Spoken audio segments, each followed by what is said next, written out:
Internet, Dean here with Gamer Assault Weekly, and let's talk about Rare Replay.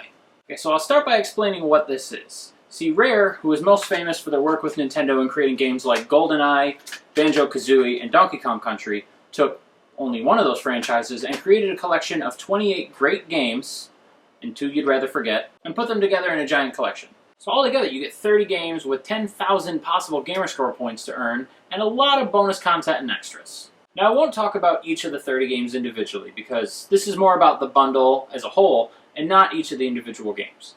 I will, however, say that when you first put this in, you'll notice that 9 of the games were actually games either from the Xbox 360, or games that were released on the Xbox Live Arcade. So that when you put this in, not only do you have to install the disc, but each of those 9 games.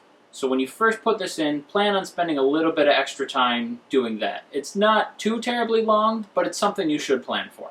Once you get into the game, though, right off the bat you'll be treated to not only all 30 full games, but also a wonderful music number just to start the whole thing off.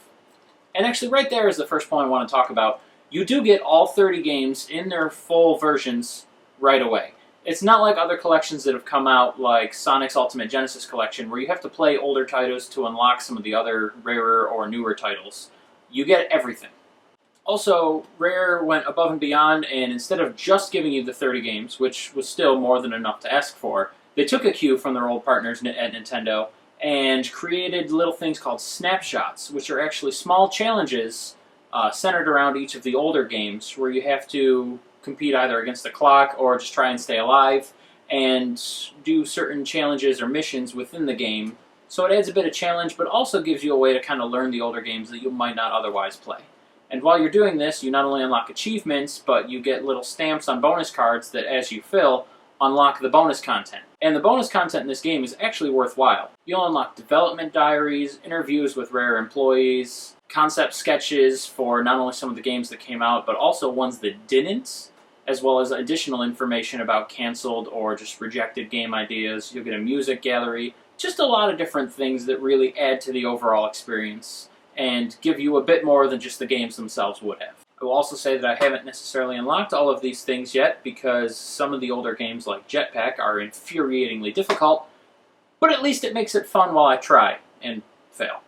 Also, I did mention this is an anniversary compilation, so expect to see not just some of Rare's bigger hits from the Xbox or the Nintendo 64, but some of their earlier games from the Spectrum through the NES and Genesis, all the way up to modern day games.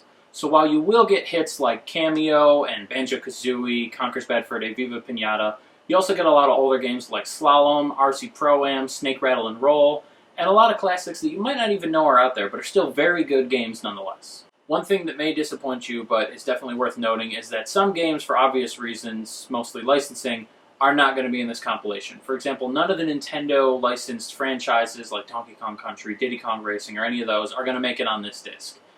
There's just no way that could ever happen and still be published on a Microsoft console.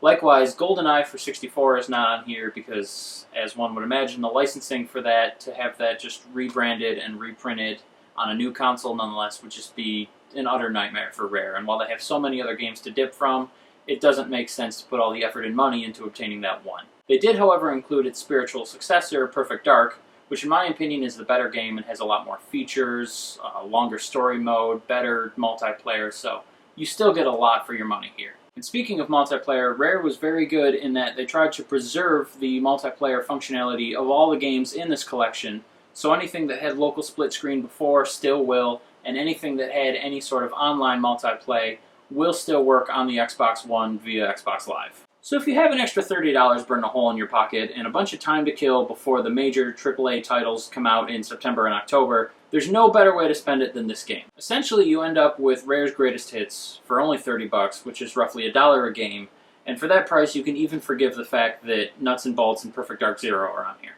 So that's all for now. But please tune in to Gamer Assault Weekly for all your updated news and information about any upcoming and new games. You can also visit our website at gamerassaultweekly.com, and while you're at it, feel free to follow us on all the social media. There are links in the down there area to our Twitter, Facebook, AOL Instant Messenger, or whatever it is you prefer to use. Also, if you're not sick of my face yet, up here is going to be an annotation where you can visit my other channel, Awkward Gamer, and see plenty of other reviews for older, classic, rare, obscure, indie, and whatever other games I can dig out that you may not have heard of. Thanks for tuning in, and I'll see you next time.